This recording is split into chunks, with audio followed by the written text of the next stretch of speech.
Inaresto isang tulak umano ng shabu sa Cordova, Cebu. Nakuha sa kanya ang drogang nasa 1.2 milyong piso ang halaga. Makibalita tayo kay Chona Carrion ng GMA Cebu. Level 3 drug pusher umano sa Cordova, Cebu ang isang Giovanni Pacaldo Toring.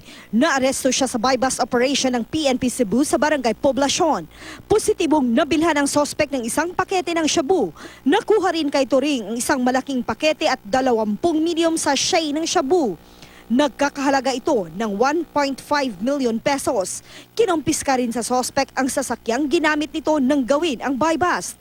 Tumanggi siyang magbigay ng pahayag. Gawas na niya ngalan katong gi-report sa regional headquarters nga gipadala sa amoa from concerned citizen nga nag-inform sa regional headquarters, then eventually forwarded to us.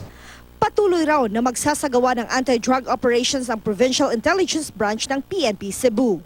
Chona Carrion, Nagbabalita, Pilipinas.